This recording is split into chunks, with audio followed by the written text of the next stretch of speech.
event, and I'm really excited to see so many people in Olim who are taking interest in what's going on. And I know that it's been very overwhelming. Probably there's a lot going on. Even those of us who did grow up here and assumedly know how the system works are a little confused. So we're gonna try and tackle it as clearly as possible. Before we start, a couple of disclaimers. First of all, as Kitty said, I am a teacher. I am not a political activist, and I am not a politician. I am an educator, and this is not a political event. Okay, we're not here to represent one side or the other. We're not here to have a debate or an argument. If anyone would like to, afterwards, I'm happy to stay and argue with you for as long as you want, but I'm going to ask that that not be done here because people are here to get as accurate information as they can. And I tried to put all the information here in as objective of a manner as I could so that you can all try and understand the basics and come to your own educated decisions.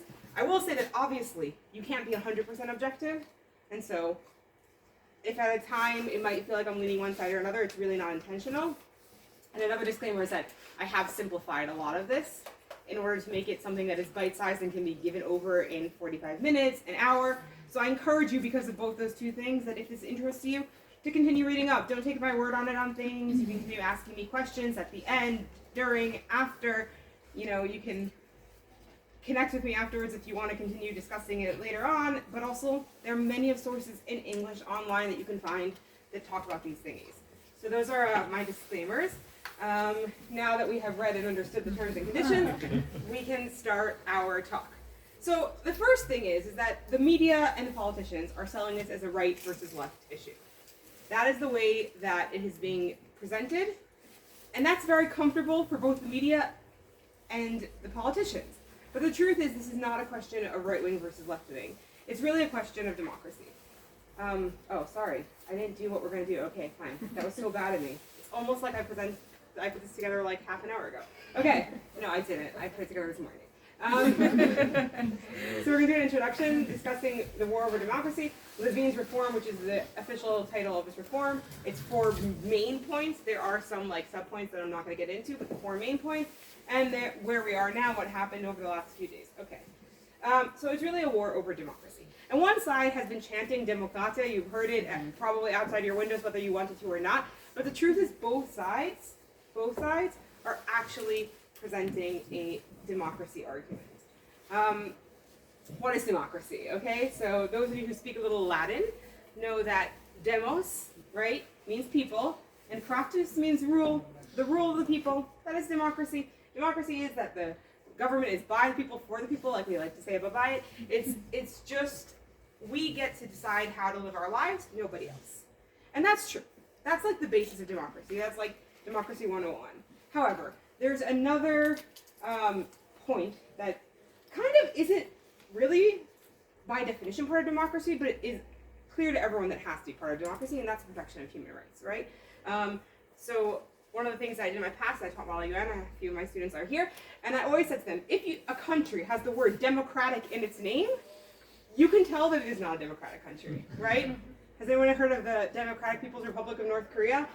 You stick the word democracy in there, it doesn't make it democracy. Just because you have elections, it doesn't make it a democratic country. In order for a country to have to be considered a democratic country, it needs to uphold by democratic values.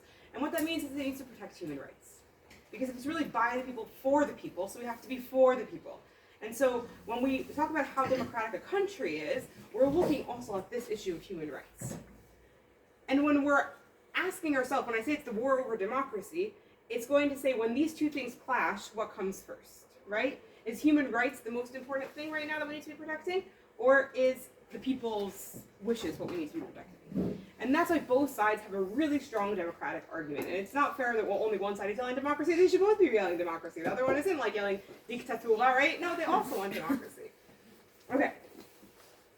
How does that look? So we have the people's rule. I don't know how well you can see the screen, but hopefully you can, which means that it used to be, back in Athens, that we would gather all the citizens, who, by the way, were the white men who owned land, but fine. Those people would come together for every decision and vote on every decision. But we can't live our lives like that. We all have jobs, lives, hobbies, interests. We can't be gathered in together for every decision. And also, our countries are a lot larger. So what we do is we vote in elections, we appoint our representatives. They're meant to represent our interests, and therefore we rule via our leaders. That's how the first step of democracy is. However, we also have human rights. And therefore, we have to say that you cannot do as a government whatever you want. Because when a government does whatever it wants, bad things happen. I don't have to point out that these three rulers have been elected by democratic systems. That's, for those who can't see, that's Hitler, and there's Ismail Haniyeh there, and there's Kim Jong-un. All of these, in theory, were chosen by the people. That doesn't make their rules democratic, because once they're chosen, if they can do whatever they want, then it very quickly becomes a government that takes advantage of the people and that harms human rights. Till now, any questions? Okay. So one of the ways that we kind of limit our government is we say the government has a lot of power. We're not going to give it all to one body. We're going to divide that power into different areas where each part of the government will have its own responsibilities, its own areas of control, but they also will have certain areas where they can pull back the other government. They will be able to control the rest of the government. So in Israel, our government is split into three. Okay, we have the legislative branch, or as we call it, the Knesset. There's a little Knesset down there. You can't see it, but there's a cute little icon of the Knesset. So the legislative branch is the one that decides what the laws are going to be. They are also the ones that we elect. Okay, when we are voting, we're not voting for a prime minister. We're voting for Knesset members. People that we went to the Kalpi for, as long as they actually passed and became Knesset members, are sitting in the Knesset, and they decide what laws are going to be passed. Then we have the executive branch. We call it the Memshala here. And that's the prime minister, it's the different ministers, the sarim, it's also under the executive branch, we have the police force, we have the army, we have everything else that falls. I mean, the army is kind of a little separate, but in general, anything that falls under, right, Misrad HaChinuch, Misrad HaBriut, that's all sitting under the executive branch, and their job is to take what the legislative branch passed and actually make it happen. I say that that's two separate branches, and they are, but really, the executive branch is controlled by the legislative branch in Israel, okay? Which is why, when we're talking about balance of power, they have a lot of power over the executive branch. They can basically, if the executive branch is not doing what they want, they can bring down the government. They have very little power over the legislative branch, and the ones who appoint them are legislative branch, and it just so happens that most of the ministers are also members of Knesset. So there's a lot of overlap here. And so we need something to balance out on the other side. And that's where the judicial branch comes in, or as we call it, Beit HaMishpat HaElyon. And their job is, number one, to actually make sure that the laws are being passed, are being put out. If we have any disputes over the law, we come to the legislative branch, the judicial branch. But also, they need to make sure that both the legislative branch and the executive branch are acting as they should be acting. So they are kind of the counterbalance to the legislative branch. And they also have the power to basically take the law and interpret it. That's currently what their job is. This clear? Why it's important? Great. So the question that we have on Parakayot Siburi, what we're dealing with today is, how do we balance these two things? How do we make sure that the Knesset and the Beit HaMishpat HaElyon are balanced? Because we don't want to get into a situation where one is stronger than the other, because that's not democratic. Okay. That's kind of the introduction. Any questions on that? Okay. What you described is pretty common for every democracy, like these three circles. Yes, right? yes. In one way or another, but yeah, in most democracies, they're going to split power, and usually you have those three branches. Yeah. This might be jumping a little ahead, but right now we elect the legislative branch, and that's all. And then the legislative branch appoints the ministers. Yeah. So they appoint the executive branch, and the judicial branch. We're going to talk about that in a minute. Okay. I will say, to your question, Joseph, that this is how it works in most democracies, but we have to remember that I like to call Israel kind of like an ad hoc democracy, because, it's not like we sat around a table and we're like, okay, we're going to build a state now. What's it going to look like? And had all the time in the world to flesh out all these different issues. We built it as we were mid-war, and we've been kind of figuring it out on the go since then. So a lot of these decisions weren't like people sitting around and talking about it. They were decisions that were made on the go, which created a lot of the issues. And that is one of the main issues in Israel in general, and definitely when dealing with this topic. Okay, so like I said, Levine's reform. Levine is this guy, right? That one. He's currently the Minister of Justice, and that's why he's the one who put forward the reform, and he is a member of Netanyahu's party. So this is his reform. That's why it's called the Levine reform. Okay, so there are 4 points that we'll be looking at. That those are the main points, and they kind of break into smaller things that I didn't really get into, but if someone is interested afterwards, I can point you in the direction of some reading material, / I can also talk about them if people want to go into it. The first one is the question that, I'm sorry, I don't know your name, but Danielle asked, which is who appoints the courts? So we got it that the people appointed the Knesset. The Knesset appointed the Mimshalah. Who appoints the courts? So, on the one hand, there's something to be said about, in a democratic country, the Knesset also appointing the courts, because the Knesset are the ones that we elected. They represent the people. On the other hand, what we end up having then is one body that is in charge of all the bodies, right? And so that kind of, like, how can a Knesset be in charge of appointing people who are supposed to keep them in check? So that's like the two sides of this equation that are kind of being held in balance. Right now, the answer to who appoints the courts is that there is a committee. Right now the committee looks like this. We have 2, you can't really see colors here, but it's different colors. These are 2 ministers, okay? That's why they're wearing ties. They're ministers. 2 Chavrei Knesset, okay? So 2 executive, 2 from the legislative. Sorry, I'm used to teaching this in Hebrew, so my brain is working in Hebrew right now. 3 Supreme Court justices, 3 judges, and 2 lawyers from the Board of Lawyers. And in order to elect a judge, you need a majority of 7 out of 9. Okay? What that actively means is that the judges hold a majority here, especially since they're the ones who choose these 2, right? So they have like basically 5. And it's not that they, like this thing of like they appoint, they're the only ones who count when they appoint. They're not the only ones who count because they're going to need members from here to get to their 7 out of 9. However, they hold a veto. Like, you can't pass without them, right? Because even if you get these 2 and these 2 and these 2, you'll need at least 1 judge. And so, essentially, they do have, like, veto power over judges, and they control who is being elected as judges. And this, I will also say, was done to a certain degree on purpose.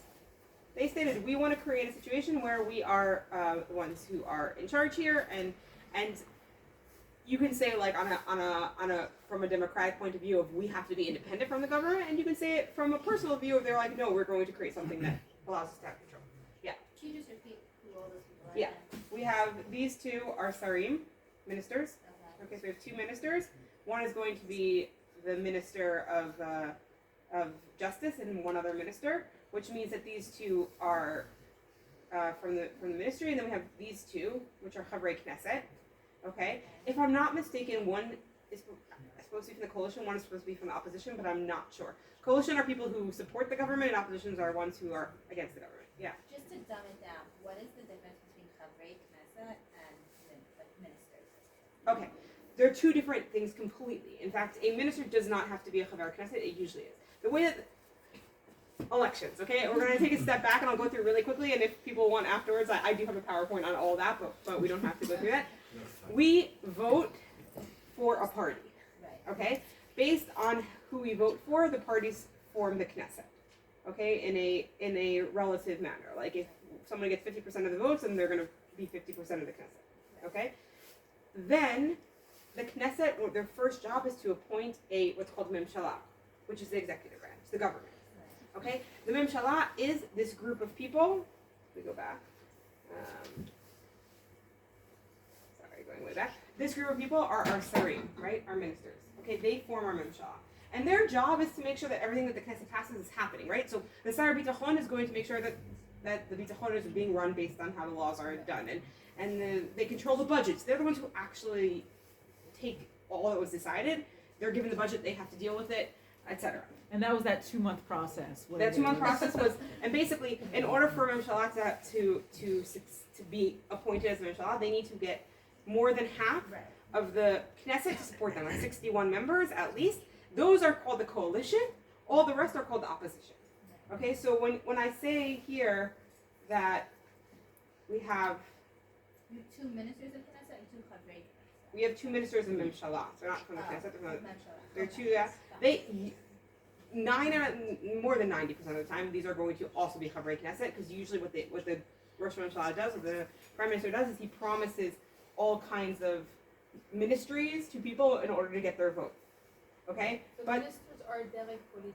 I don't know how to say that in English. yeah, in theory they could be from, like, the Prime Minister could appoint someone random to be the minister, as long as he gets the support of the Knesset. Usually there's an overlap, but they don't have to be.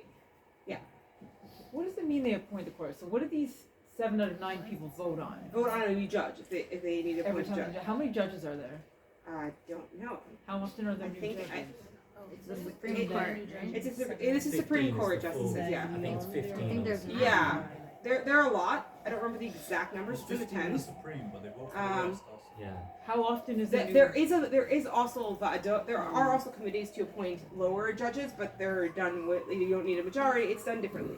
This is when we're electing to the Supreme Court, because the Supreme Court has power really over the government, but they also are committees to elect. Wait, so there's 2 Memshala, 2 chavrei Knesset, 3 judges, and Two lawyers. representatives of the lawyer union who are appointed by the judges. Like, how often is a new judge appointed? Not crazy often, but it does happen. Think of whatever country you come from is also. If it's like once every 10 years, It's 2 every Knesset on average, 2.6. Well, there you go. every Knesset? Yeah, it depends how long the Knesset lasts. oh wow, every 4 years. That's a lot. That is So it's every 2 years. It's, yeah, and this is more the principle of the matter, because right now what's been happening over the last whatever years is that because the majority vote is held by the judges, they get to basically control, and they're just electing more of their of the same mindset.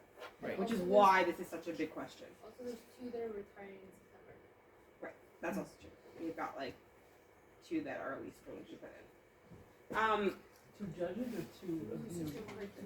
Two 2 of these 3? No. No. Oh, Okay. Two of them. Okay. This is the committee that selects. Got it. So according to the reform, what they want to do is have it be 3 sarim. Okay, so now if we're counting, we're going to be counting like team government right now. We've got 3 from the government, 2 members of Knesset who are from the coalition. Okay, we're going to add 1 member of Knesset who's from the opposition. Okay, 3 judges. We're not changing that, and 2 public figures who are chosen by the sarim. Again. Yeah. 3 ministers, Yeah. 2 coalition chavrei Knesset, 1 opposition chaver Knesset, 3 judges, and 2 public figures who are going to be appointed by the ministers. So if we're counting here, ministers will now have 3, 2 members of the coalition who by definition support the ministers, so we've got 5, and 2 members who they elect. And another big change is that now we have 11 members, and in order to pass, you'll need 6 out of 11. Who are the green guys who disappeared? The Lawyers. Lawyers. The lawyers are gone. Lawyers are gone. I mean, they could elect lawyers if they'd like, but Say so. And the public figures are appointed by the ministers, by specifically the ministry of the Minister of Justice. Okay, who also, by the way, gets to veto in this new reform these judges. Because like there are a lot of Supreme Court justices who can be sitting here. One of them has to be the head of the Supreme Court justice, and the other 2 are chosen, but he can veto them. So, if this was skewed towards the judges, this one is skewed heavily towards the ministry. Now, we can be cynical and we can not be cynical. For the sake of the matter, we're not going to be cynical, and we're gonna just talk about democratic arguments and say that this one is saying independence. We need to be independent from the ministry, or else we can't do our job. Because our job is to basically make sure that the government and the legislative branch and the Knesset are doing their job. How can we do that if we don't have a majority say in who's being elected? This group is going to say, excuse me, you guys weren't chosen by the people. We were chosen by the people. In a democracy country, our rules should matter. Any questions on this? That's the first contested point in the Levin Reform. The second one, in order to understand this, we're going to have a little story time. We called it the story of the Constitution that was. Once upon a time, there was a man named David Ben-Gurion who decided to declare a state. But it was his time of war, he didn't have a lot of time, things were really rushed, so they didn't have time to sit and be like, we the people, and they decided that they're going to push off writing a constitution. But when he declared a state, he wrote in the Declaration of Independence that they would write a constitution until I don't remember the exact date, but it was in January. So you can do the math, because it was May to January, not so long, but they were in a war. Okay, so we're going to write a constitution. That's the plan. However, anyone who sat with more than one Jew in a room knows that we don't like to agree about things. And so, from that point, and until today, we are arguing about a constitution. And every few years they talk about, the job of writing a constitution sits on the Knesset, okay, the legislative branch. They're supposed to write a constitution. And every few years they put together another committee for the constitution, and they continue arguing about the same things, and we don't get anywhere. So at some point, there's what's called Psharat Harari, okay? Which is when one of the Chavrei Knesset, last name Harari, don't remember his first name, said, we can't live like this. We need to have some form of something, even if we don't have a constitution. Let's break apart the Constitution. Instead of arguing about the whole Constitution, let's take it apart and discuss each individual part and pass them each as a separate law. We're going to call these Chokei Yesod, or base laws, okay? Those who studied Ezrachut are like nodding. They're like, yes, we're going back to 12th grade. Okay, so 11. Chokei Yesod are these base laws. B'fo'al, there's very little that is different with a base law and a regular law. Okay, when I teach it in Ezrachut class and civics class, we say there are three differences. Number one, it's called Chok Yesod something. Okay, it gets the title, base law. Number two, it's called that and it doesn't have a year, where most laws have the year that it was passed, because we're trying to say this is like a timeless law. Number two, it's going to be written in more general language. We're not getting into specifics here. Right? If you ever read laws, like they're very nitty-gritty, this is not. This is just talking about the general ideals of the country. And number three is in parentheses, sometimes we give it its own special, like, higher status than regular laws. Sometimes, but not by definition. Okay? Not by definition. There are certain laws that included in that law, we added a clause saying that, for example, in order to change the law, you need a larger majority than a regular law. Or a clause that says you can't pass a law that contradicts this law unless certain things apply. But that is not necessarily what happens in a base law. Until this man comes into the picture, right? Aaron Barak, he was the head of the Supreme Court. And he, at a certain point, there was a argument about money. It all started from money. And one of the base laws, Chok Yesod Chofesh Haisuk, or Haisuk, I think it's called, and he basically ruled that you can't pass a new law that is going to contradict a base law. It's called the Mapecha Chukatit, right? Chukah is constitution, so it was the constitutional upheaval, I guess, where he basically said, we're going to treat these base laws as if they're our constitution until we have a constitution.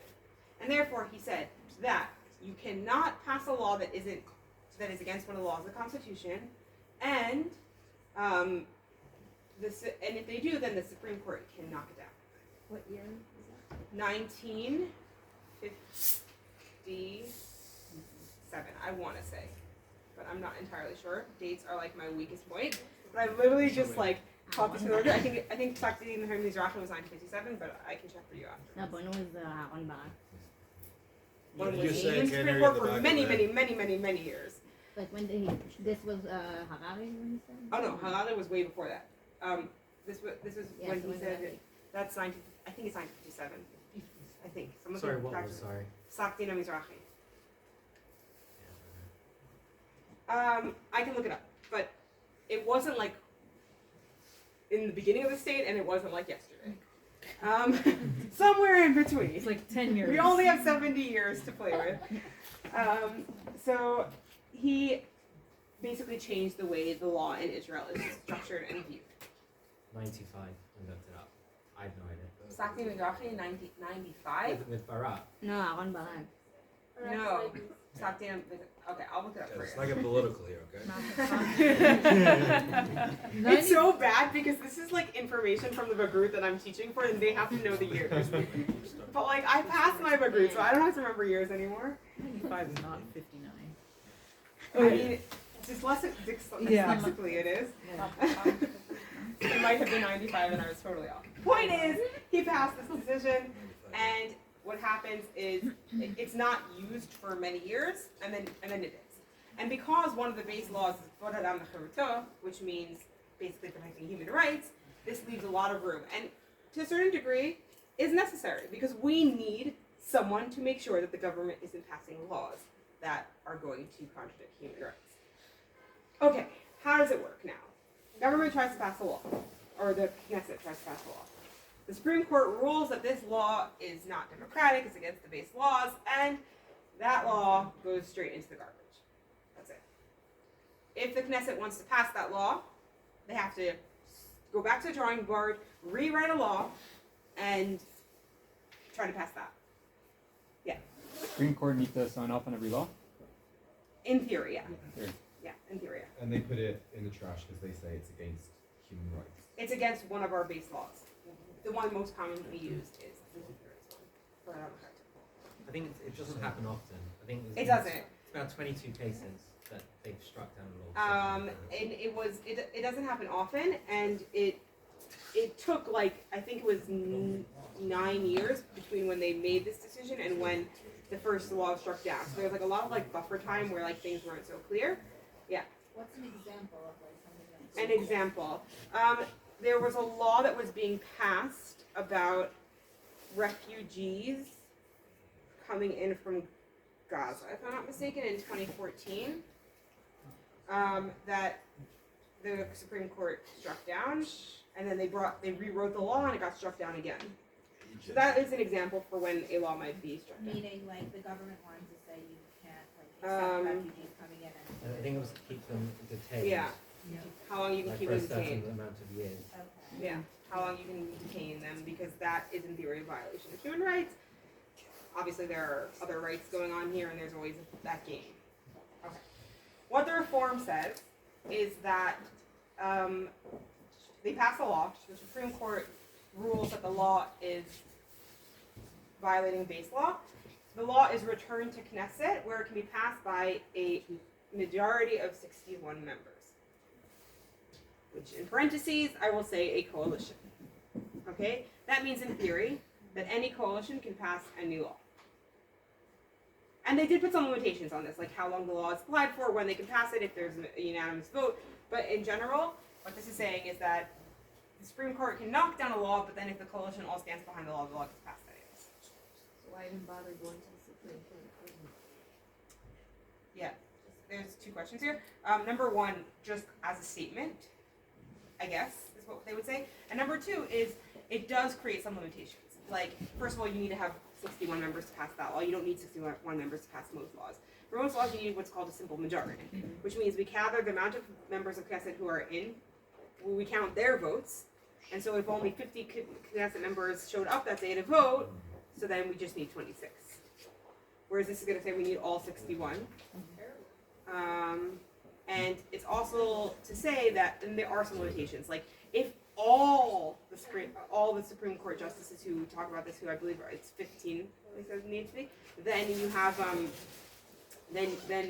only the next Knesset can pass it, and also the law is put in place for about, I think it's 5 years, and then they discuss it again. So there are some limitations, but in general, they can pass any law they want. Yeah. How often are we trying to pass new laws? Like, All the time. Every day. Yeah. All the every time. day? Okay. All the time. This new government has literally been passing laws since the first second they could, and what most of their laws have been doing is overturning all the laws that the last government passed. So yeah, they basically been sticking a big middle finger to the last government. That's what they've been doing. Yeah. Is a mechanism at the moment where 80 judges or 80 Knesset members or 120 Knesset members can overturn a Supreme Court No, thing? there's no mechanism right now. Okay, so if you're starting to pick up on a theme, I would say, is that there isn't balance right now, and the new system is going to create an opposite not balance. I would say. I know that's an opinion, but it's a balanced opinion, you Well, know? that's a fact. It's a fact. It sounds like a fact. I mean, yeah, maybe, I don't know. Neither of these plans are, if you ask me, are balanced. What would you propose? We'll get to me in a minute if you guys want. Okay. Any questions about that? What are, in the reform, what are the checks and balances that the coalition's proposing? Like they're saying this reform that's giving more power to the Knesset is better, and then. Very little. But They're saying they can still knock down a base law, a law, and but then it goes back to Knesset. We're going to need a larger majority. That's the checks and balances. And I'm also going to be completely fair. Like this question is a question that governments all over the world grapple with, and they've come to different solutions. Some are more this way, and some are more that way. Okay, it's not like that. It's clear cut that all democracies in the world act in one way, and now Israel is like, what are we going to do? Right. Okay. Questions on this? So, to summarise, is it fair to say that in the reform, the legislative branch have no real power? The judicial branch, you have no real power. Yes, Saying- that one. But Chad, you're saying in the past, you're saying you would go through the judicial branch, and if the judicial branch didn't think it was correct, they would just throw it in the garbage. But now, if they don't think it's correct, it would still anyways go to the Knesset It and goes be voted back on. to the Knesset, gets and voted on voted again. So basically, even if there's a no, it could be a yes. Yes, exactly. But there could not. Right. Now, that still forces it to at least have Yeah. 61 people. Yeah. Yeah. But again, remember that 61 is a coalition. Yeah. So, like, the question is, like, how do we deal with this? Oh, nice. Not little. Okay, next is reasonability reasonable? Of all the clauses, I would say that this one is probably the most vague and complicated to understand. And I'm not gonna get into it in too much detail because it's a headache. So we'll just go into the basic. There is a clause in the law. This is not something that Israel made up. It's something that we got from the British law. A lot of our legal system is based on the British system that was here beforehand. And many countries use this, which is a clause of reasonability. We say that people, but not just people, also governments and bodies and organizations have to act in a reasonable manner. Why is this important? Because if, as citizens, we are told by the law what we can't do, the government is told by the law what it can't do. Like, by definition, the government can't do whatever it wants. It can only do what the laws tell it that it can do, right? And so we want to say, we're not going to be able to cover all areas of everything with the law. That's never possible. So we're going to put in this clause which says that the government has to act in a way that is reasonable for governments to act. And this clause is put there to say that if a government now suddenly finds a loophole in the law that allows them to, massacre a bunch of people, we're going to be like, but that's not a reasonable thing for a government to do. What's that in Hebrew?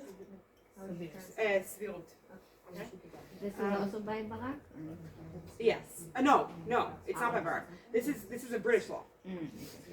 He introduced it also into the individual laws with people, what Hadama Savir would do. But Svirut it's a British law that we still have. And so the question is, and who decides something is reasonable or not? The Supreme Court. So the question is this something that we think that should happen, or do we want to get rid of the reasonability clause? That's the third point in the Levine plan. He wants to scratch the reasonability clause and say that this is not something that the government has to be held accountable for being reasonable. Questions on this? What's your opinion on that?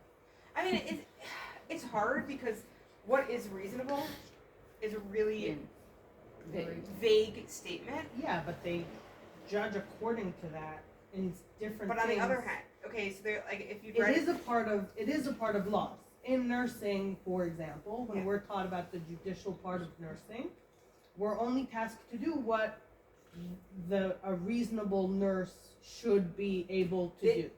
Meaning And it's it very both hard to create a helps system without it. and- Yeah, it's very hard to create a legal system without it, right? Like there's It's a very check and balance within famous, itself. yeah, it's a very famous statement by I think it was an American judge when dealing with child pornography, and he said like, I don't know how to define pornography, but I know when I see it. Yeah. Right? There's something about the law that you can't put to words always what is okay and what is not okay. So we need, if we're going to try to create a law that is just, we need some form of reasonability. But it's very hard to see that because then you're saying these judges get to decide what's reasonable and what's not. Right? And so like, I don't know. I think that it needs to be, everything I think needs to be a little more balanced. I wouldn't know how to balance that. I'm not a legislator. I wouldn't know how to balance a reasonability clause, but I think it's important.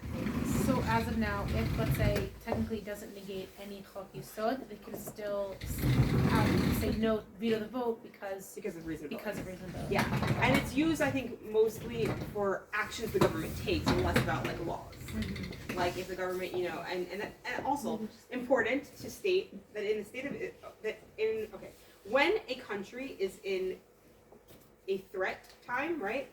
So and they reach some level of threat, a lot of the powers go over to the executive branch because you want the executive branch to be able to act. Israel has been in a state of threat since the first day that it existed, okay? Which means that our government already has a lot of power to act in ways that other governments can't act. And this is why I think like reasonability is also really important here because we don't want the government to say because there's a threat we can now do X, Y, and Z if it's unreasonable. Yeah. If right now the power is like what the reform says, the power is all in the judicial branch, right? That's why they want the reform. How is it possible that the current Knesset already passed so many laws that negated the previous Knesset? Well, first of all, in order to drop a law, you have to argue that it's against a Chok Yesod, right? So to say, you know, that taxing paper goods is against a Chok Yesod is a little bit of a hard claim to make, right? And also, like, it's not like it happens right away. These things have to be talked about in the Supreme Court also, but I don't think that they tried to knock down it. Correct me if I'm wrong, anyone, but I don't think they tried to knock down any of these laws. Okay. Last is the legal advisors to the government, right? There's the Yoetz HaMishpati, the Memshala, and they're also in committees. They have a lot of legal advisors. Right now, the way it is that these legal advisors have to tell these committees if they're acting legally, and their words are legally binding.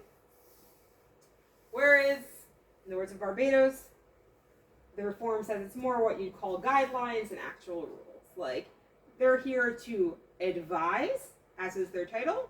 They will advise, but we don't have to listen to their advice. Mm-hmm. Questions on that last clause? I think it's also that they're saying that the legal advisors will be subordinate to political. Yeah. They're also chosen by the justice minister in this new reform. Yeah. Okay, we made it through. Any questions on any of this? Deep breath. Yeah. What is the pro-reform people? When do they think that the judiciary oversteps? Aaron Barak. Yeah, but like specifically, they said like they always do judicial review. So what are examples that made them like? Angry? First of all, just the fact that Aaron Barak came and decided how the law works, they're very mad at, and the few cases where they've knocked down rules, and just the principle of the matter. And again, the biggest issue here is they've turned it into a left-wing and a right-wing issue. So like, for example, in my school that I teach in, most of the population is extremely right-wing, right? So like I would just open my mouth about this and I hear yells of like, Rak bibi, mavet la'ravim, like whatever. And so I was like, okay, we're gonna do some meditation now. And I want you guys to picture 100 years in the future, or 50 years in the future, and there is another upheaval in Israeli democracy, and now the Knesset is controlled by a left-wing government, and we have the Supreme Court, who's appointed by, let's say, previous ministries, and so the Supreme Court is mostly right-wing.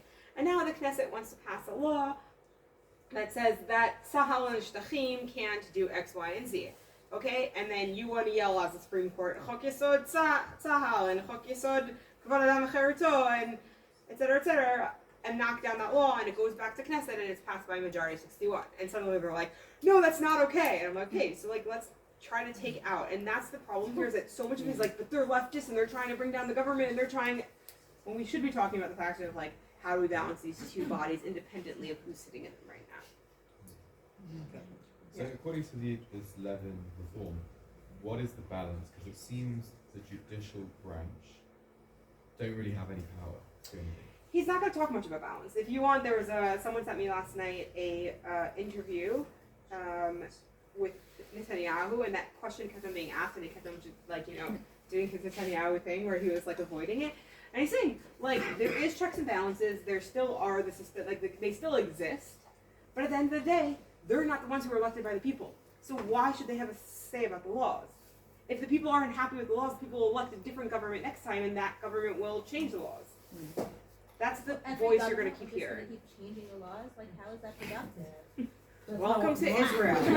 Not just Israel. That's how America does it. That's Yeah, how but Canada. Israel is particularly like Just because there's such a just high because turnover. there's such a high turnover of our government. Yeah, it's not a good system, right?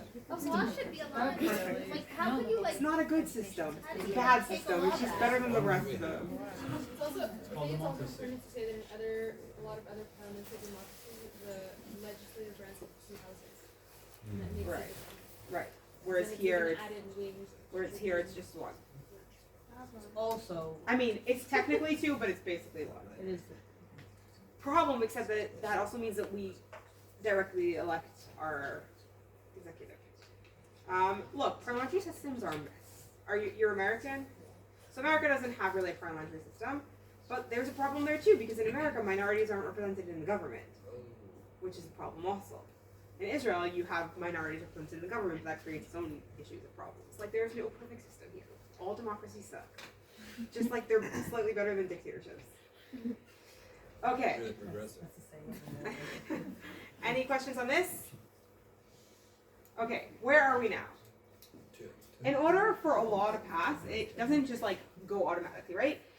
Someone writes the law, they sit and they write the law in their committees and whatever, and then they bring it up to Knesset, and there are 3 votes where they have to pass in order for it to become a law, and then hooray, you have a law as long as the Supreme Court doesn't knock it down. Okay, so this law was passed in the first, it's called Qira'ah Rishona, right? In the first, they brought it up to the Knesset, they passed the law in the first round. It has to go through 2 other rounds, and in between the first and the second, it goes back to a committee that sits and works on it more. Okay? So what happens then? We have a lot of protests going on. And I want to say something about the protests. As annoying as they are, as like a student and teacher of democracy, it's incredible. I think this is maybe the first time in the history of Israel, at least, where a protest has had this direct of an effect on the government. Like, this is throwing me back to my like middle school days when we all went and we protested Gush Katif, and we did it like all day, every day, and there was a large amount of the population who like did it, and like all of that was just like swept aside. Or like the ones that happened over like the contest and whatever. And part of it is just the sheer amount of numbers and the sheer consistency in which they've been protesting. So like that in of itself is a win for democracy, no matter what side you're on. I think, even if they're very annoying, the protests. This is Batsheva Herzog. He is our president. Unlike in the U.S., the president here is not an active member of government. Mostly what he does is mostly just be a figurehead. He doesn't have a lot of political power. He came out with a statement saying, let's work together. And he came out with what they're calling Pshat Herzog, his basically some kind of compromise. And he called both sides to come and speak. All of the members of our government, of our Knesset, are acting like children in this. I will say I teach students, and none of my students would be allowed to act the way that they're acting, because both sides were being ridiculous, right? The right wing was like, why should we sit down with them? We are going to pass our law. We're going to just bulldozer ahead. Whereas the left wingers were saying, we will only sit down with them if they halt all legislation on this issue. Both of these are like crazy, unproductive claims to make. They were both being very childish, and therefore nothing really happened until literally this week, right? When Yoav Gallant, who is Still is. still is technically, the Minister of Defense, which is like the highest ministry you can be in the state of Israel, came out with a statement basically saying enough is enough. This has reached a level where it is a threat to the state of Israel. Let's pause, regroup, talk, celebrate Pesach, celebrate mourn on Yom HaZikaron and Yom HaShoah, celebrate Yom HaTzmaut, and reopen this discussion in the summer. Bibi then fired him, which it is important for me to say was a completely legal thing for Benjamin Netanyahu to do. Because a minister is supposed to support the government no matter what. If the minister does not want to support the government, they can resign and then they can make whatever statement that they want. But by stating, even though he was very careful with his wording, where he didn't really call it the government, he still came out against the government to a certain degree, and it was completely legal. Was it smart? Probably not. Was it like what I would have done in such a situation? Probably not. But it was legal. This led to more protests and threats of a strike, a very wide strike, which finally got us to Benjamin Netanyahu, literally, what was it, 2 days ago? I don't know what day it is. Yesterday. Is it yesterday? 2 days ago. 2 days ago. 2 days ago, Monday. On Monday, he basically said, we're going to pause this, we're going to stop this, we're going to go back. Also, by the way, like, the Knesset said he was going to stop it. He said he will support. the Knesset also is going on vacation, so like I don't know how much of a big deal it is, but he basically said we're gonna stop it, and then literally yesterday, Herzog called both sides to the president's house to discuss, and that's where we're at now. Yes. I just had a question. Were you saying that what Yoav Gallant did was illegal, or did you like? I'm saying technically by speaking out against the government, Yoav Gallant, it's not exactly illegal, but he went against what's called achariyut memshaltit, which is like as a member, as a sar, as a minister of the government, you have responsibility towards everything going on in the government, and therefore you can't speak out against it. It's like I said to my students, like I don't speak out about, well, even when I think the school is wrong, I'm going to stand by the school because that's my job. I'll argue it internally to my job.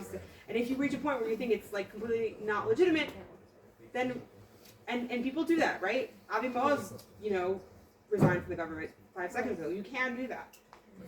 Right. I feel like that's a little bit of a debate because he didn't say the government shouldn't do the judicial reform. He was saying what the way that it's being carried out also, here and impacting Yeah, he my was ministry. saying his job. That in of itself, saying like what the government is doing is a threat to the state of Israel. He didn't say what the government was doing though. No, he said the situation is that the happens. You situation- can blame it on whoever, but the situation is that the state. he was very careful to be like. himself very He worded himself very carefully. I still think that Netanyahu had a leg to stand on when firing him. Do I think it was the right thing to do or the smart thing to do? No, but technically, like The other side is that if Gallant truly believes that what was happening was that bad, that he could have just resigned. resigned. Yeah, he He could have resigned in protest. And that's where we are now, until the summer. Yeah. When you're saying Herzog is calling both sides to discuss, what does that actually look like? You're So saying they put together a members- committee. Okay. A committee where obviously the Justice Minister and other people from the coalition are coming, but also people from the opposition. There's a committee of, I think it's, I don't remember how many people. Any other questions? What are stages 2 and 3? It's brought in front of the Knesset again and brought to vote again. So in order for a law to pass, it needs to be voted upon 3 times and accepted 3 times. Yeah. What would you Minister Haber. I will say again, I'm not a legislator and I'm an educator, and if you were my student, I wouldn't answer this question. But since you're not, I think that a reform is definitely necessary. I think that this reform is ridiculous and a threat to democracy. So I think that, literally I was talking to this, with one of my brothers started asking about this, and then he went to my other brother, and he goes, Tzvi explained it all to me. Tzvi said, if they just said 75 instead of 71, everyone would be happy.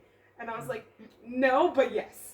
Like, essentially, introduced any like nuance here, any like room for like whatever they said, instead of 71 members, you need to have at least. I mean, you could have a coalition of 75 members, so like it could still be just a coalition, but then you need to have it. Sorry, 60. Sorry, 65. Not 61. So you could have a coalition of 65 members. You could have a coalition that's larger than 61, but then you're saying I've got a large coalition and a large support, or it means you're going to need a 1 or 2 of the opposition to vote with you. And just saying that would calm down the ridiculousness of how simplified this reform is. And if you ask me, it was always the plan to reach some kind of middle ground. They just were thinking of other interests and other, like, I don't think this reform was ever meant to pass in the way that it was. So, does that answer your question?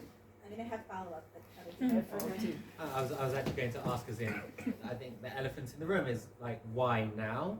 And why these reforms? What's the point of it? I mean, sorry, I don't know your name when you asked.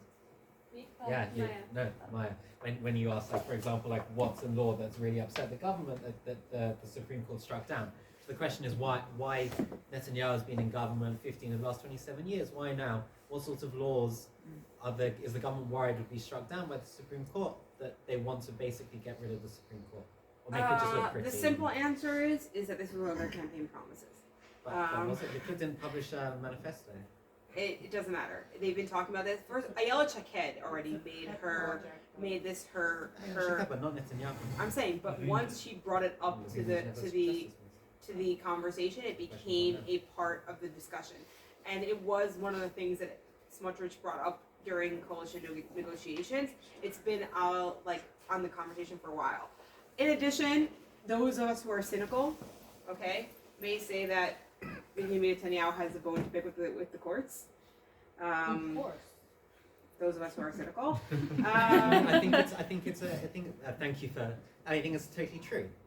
He himself has shown no interest in the reforms. I think that he opposed the same reforms that he's pushing it's through. True that in the past and now he's true, the but he's not. First of all, he's not the one who brought this up. Like I said, Ayala Chaked ran on a platform arguing this for the last government, right? And she wanted to be justice minister for this exact reason. And in general, the right is being very frustrated. Has been very frustrated with the courts for a very long time. Yeah. And Aaron Barak has been unreasonable. He created a system where he said it. He said, we want the courts to be a family. We're going to keep it as a family, and we're going to control the governments. Who cares? I think in addition, there's been a change in the government in general where the population has been voting a lot more right. We saw in the last elections where the left was basically non-existent in our government right now. And so they see it as opportunity. In general, also, this government is trying to piss off the last government as much as they can. That's why I'm saying, why did the right have a bone to pick with the Supreme Court? Because many yeah. The Supreme Court's left. So I'm saying that what does the right want to do? The right wants many years ago, when Aaron Barak first did what he did, many on the right felt that was the start of an accumulation of power to one sector of the 3 branches of the government. And then, if it was 95, then 12 years later, Gush Katif happened, and when that went to the courts once or twice, I think even, the right felt like their opinions weren't heard, and it was felt that really tore the country apart, and one side of the government that was empowered. I also will say that just because the Supreme Court hasn't been like knocking down laws, that doesn't mean there aren't also all kinds of rulings that the Supreme Court has been making, which have been slanted to the left and have been causing a lot of animosity. Also, it's also law in this country for years was under the impression that certain people are the law in this country. In order for many years, if you would go into law offices and whatever, you would see a certain type of person who was raised in a certain type of house. And even now, that's starting to change. No, I think, and I will say that, like, if you look at the Supreme Court, currently, it doesn't represent what most of the country is. True. And that is an issue when they are our checks and balances for the government. So it's not out of nowhere. I do think that a reform needs to happen. Yes. I do not think this reform needs to happen. Yeah. I have two questions, but I can also give an example if possible.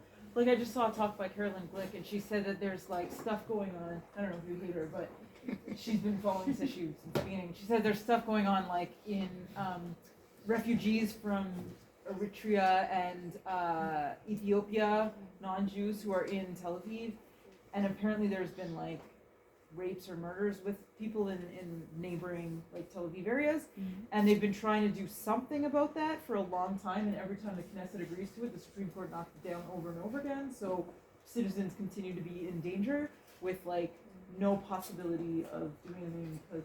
So that was one of the examples where the Supreme Court is just like knocking things down. So I have two questions. One, you just said you think that this was the plan to begin with. So does that, like, you think that this was never meant to pass? So tell me more about that. I mean, in general, I have a very cynical view of governments in general, and I think that that Netanyahu and Levine and everyone didn't actually think that this would ever pass. They did not foresee how much of a anti they would raise against it. But if they brought, it's kind of like when you come to a negotiating table and you're asking for a salary, so you ask for a much higher salary, because the reform they're going to pass is not what the left would have wanted. There's no way that that's what the reform they're going to pass is going to. But now it's going to be written together with the left and passed on a large, majority. Raise a point that's like the left right now is raising doubt that there's going to be a negotiation because they submitted the last proposal. So all we need to do now is get the Knesset together to vote, and then it's law. Well, And first of all, they he right now, and the Knesset still they did obviously they could still pass the law. They can do whatever they want, but they dismissed it and they've given time for things to cool and things to change, and time will tell what the end of the story is. Was all of this worth like being over negotiating? You asking me? I'm just saying, like, why do they have to be so dramatic? And, Because like, the reform what you that they're have to proposing? understand about politicians is that they're very often not acting for what is best for the country. And once you accept that, sorry to be cynical. Yeah, why are But people I so in think it's a favor very of good democracy? Because we've never has the country been in such a crisis. That is not No, entirely true. okay, fine. Robin, we ourselves I'm cause. sorry. No. I'm We saying- ourselves Or- cause. It's or that people are 5 talking about the wars, worst that's crisis bad. since 1973, where thousands of reservists are not going to the army over it, and nonetheless the government was pushing ahead and pushing ahead and pushing ahead. So I think it's a very good question of why the government, if this is just a negotiating tactic, was it willing to let the country burn? It's not just a negotiating high-tech tactic. leaving the It's country. not just Why okay, is I this think so also we important? need to. My mom actually, when she heard I was giving a talk about this, she said, "Please say this to the Olim," and she's right. The media and everyone wants us to feel like this is like the worst thing that ever happened to the state of Israel, and this is going to be the end of Israeli democracy as we know it. At the end of the day, no, it's not that bad. We've been through really hard things, and we'll get through this too. Yes, the pain of we are almost at civil war was felt. I definitely felt that, but you know what? I felt that after Gush Katif, and no one really is talking about the fact that there were reservists who threatened not to come after Gush Katif as well. On the same Yeah, scale. and I remember members of my Zionist synagogue leaving during Tfilah Shalom Medina. That's how much betrayal people felt after Gush Katif. And you're right, maybe not on the same scale, but also because they didn't have the media behind them, so it's harder to escalate things when you don't have the media behind you. There was a real feeling, and people weren't talking to each other, and people were hating each other, and I wasn't old enough to remember Yitzhak Rabin's assassination, but that too was the environment, from what I've heard, right? Where the people are so torn apart and so against each other and aren't speaking and on the brink of a civil war. And so I think that we need to calm down. Everyone needs to take a breath. Take a breather, okay? We've been through a lot. We'll get through more, and we're gonna be okay. And I hope that we'll remember that without someone, bombing us, because that's another option. Is that when someone bombs us, we'll all feel that way. But I really think we have to calm down. This isn't. It's a real democratic question. It's not as big of a threat on democracy as either side would want you to think. And yeah, no, it wasn't worth it. It wasn't worth it, and again, I'm going to be cynical and say that they weren't thinking about the reform arguments, whereas it wasn't worth it when it's going. And I think that if the one protest that I went to personally was a protest that said this.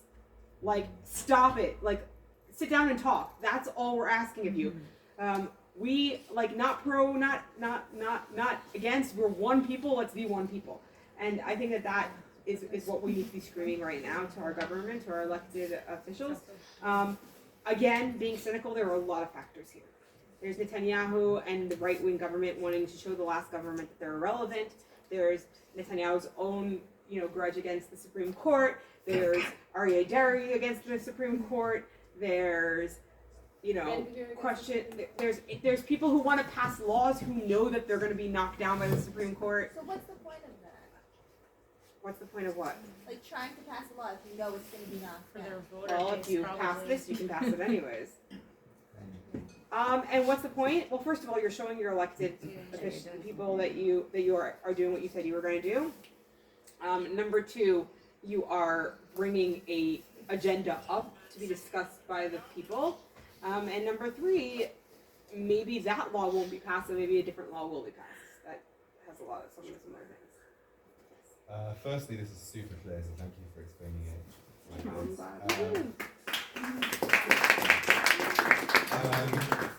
But we mentioned the media. Who would you like to listen to? Like, if I'm trying to find someone who's balanced for ongoing development, who do you stay away from? Who do you listen to? Or do you listen to just... Hiya. Just kidding. In English? Yeah, in English, yeah. Okay, the real honest answer is that if you want to have a balanced opinion, you have to read multiple news sources. And also you have to read the fine print, okay? Like, I studied communications and political science, and like, you gotta read every word of that article, because journalists, their job is to catch your attention with like this one spicy thing, but then you read the details. Like, you want to understand Reform at Living, don't take the word of the media from it, and definitely don't like search Reform at Living and look at the first one that comes up, because that's going to be an NGO that is pushing, the Reforma. Read the Reforma, and I would say like read multiple sources. Like, you're not gonna get a balanced view from Haaretz, and you're not gonna get a balanced view from Ynet. But if you read both, maybe you'll get something in the middle. I personally do like reading Times of Israel. I know they have a bad rep, but like I feel like they're very quick in getting out their material, and sometimes something on. And the Jerusalem Post, of course. The Jerusalem Post has a new executive editor who's a friend of mine, and so I'm excited to see what he brings to the table. No, he's great, Avi, and I'm sure he's going to bring a lot of great things. And so yeah, so I would say multiple news sources is your best answer. And talk to people. Because people have crazy opinions, but like listen to them. Like, you'll gather like, Matzah Hamonim. I don't know how you say it in English. Or just go to a protest and ask what they think. Yeah. Just like Go to try both to calm protests. both sides now. So my second question is, where do you think we are now? Like, are the sides talking to each other? Where do you think that will go? I mean, it's just like this week when I knew I was giving this talk and Bibi was giving this talk, I'm like, oh my god, like, why am I giving a talk this week? I don't know what's gonna happen. Yeah. Time will tell. I do believe that the reform is not going to pass the way that it's written currently. I believe that there's going to be a modified version, and that's going to pass. Okay. On that note, you mentioned that maybe it would be better if they have, let's say, a 65 vote if it goes back to Knesset. Is there any other changes that you think, like maybe the makeup of who the reform says should be in the Yeah, judicial I think system? Like, what I else think would there needs you to be suggest something. there? I think that the two major clauses. If I was, If you were writing the reform, if I was, first of all, I would Batsheva not be writing the for reform. I would not be writing the Batsheva. reform. There's a reason I'm a teacher and not a politician. But I think that this needs to be majorly changed to appoint the courts. It needs to be something that is going to be balanced. And I do believe that there needs, if we're going to sway in one direction, I would want it to sway in the direction of the courts, just because of the amount of power that the legislative branch has. And I think that if we do a nice reform on this, we don't have to have as much of a reform on the first clause. Reasonability, I'm conflicted about. I don't think legal advisors to the government should have a power to change what the government does. I think they are advisors. I don't think they should be appointed by the government, because that's stupid. But but I think that they Who should they shouldn't. be appointed by? The courts. Okay. Because right now, I will say also, I didn't mention it before, but in our checks and balances, there are other checks and balances, but they're also all appointed by the government. So it's like you have and they also have no power. By the way, if anyone wants to leave, feel free. It's late. We've been talking for a while. Yeah. Okay, you could totally say you don't want to answer this question, but can you explain what happened with the whole Ben Gvir wanting a militia? Yeah, can you explain that one? Yes, but let's see if there's any questions on the reform first, in case people want to leave after reform things. Yeah. Was the override clause discussion dropped? This is the override clause. This is the override clause. Oh, right. It's just I didn't give it its name, but it's got to be good root business. Well, thank you again. Thank you. It's really very concise and excellent. I would just like to say that we live on Rehov Anasi, where the protests take I'm place sorry. every week. My condolences. Every week we join the protests. I wish I shared your attitude, and I'm more cynical, and I think they've been threatening dictatorship on the country for 3 months, and I think we're going in a very bad place. So, for those that do agree with that, you are more than welcome to come to us. We have a Suda where we eat after Shabbat. We have food and drink. You can meet people, including us, for free. You're more than welcome to come. No American donors. The protest will still carry on because we'll see what happens with the talks, but we don't want to drop the ball. So, invitation, you can talk to us afterwards. And that was really it. I'd just like to say that we live at. You can talk to us afterwards about. What did you say? What's your address? Number 8. C8. What's and that I just People on the balcony that are waiting. Yeah. Not just us. And that I just add that when we're talking about two sides, I think it's important to note that it's not just the media that are saying and me and my wife are saying that it's a very dangerous, catastrophic situation. The vast majority of legal experts, pretty much every legal professor of law in Israel, apart from 2 who work for Forum Kahelet, one of them is not. Yes, but I'm going to give a caveat here, just because I'm trying to be. No, I know. I'm trying to be not biased here. I just think it's important that people know. I just want to note that both the legal system in Israel and the academia are extremely left wing. No, but having said that, there are some legal professors that have long been critical of the Supreme Court and saying it's overly judicial activist and still saying this is a catastrophe, this is not reform, this is ending democracy. I just think it's important to know that there's 2 sides, that the majority of experts are of the impression that this is threatening dictatorship. I want to keep the space I I want to keep the space clean of It's an entirely legitimate way of presenting. I couldn't help myself but mention that. You are entitled to your opinion, and again, if this was a debate, I would be happily debating this issue. I'm not pro reform. I'm happy to debate it to anyone who wants to hear. But let's try and keep this to the point of what it is. And anyone who wants to stay afterwards for debating, arguing, yelling, screaming, we can do that. And I will say that to me, at least, it's very inspiring also to see that both sides of this conflict have been protesting with Israeli flags, singing Hatzikva. To me, it's really inspiring. I was just talking to someone who compared this to the protests going on in France, and he goes, he's older. He's like, I grew up in a generation where we burnt flags when we were against the government, and seeing both sides. And who was it? Michael Oren last night was saying that he was watching the protest happening, and then there was a red light, and they all stopped. And he was like, what kind of protest stops because the light changes? But he's like, there's something very inspiring about the way that this country has been protesting on both sides. Was there green light? What? Yeah, I think the other side broke journalist bones, but. Okay, and some members of your side tried to burst into the Prime Minister's home. So again, there are extremists on both sides always. If we judge people by extremists, we wouldn't ever reach anything. Again, both sides have extremists. The vast majority of the population has been protesting in a democratic way. I think this is what we need. So I think, yes. I just want to add, I don't know it, so I'm not going to say it, but I think I have in my family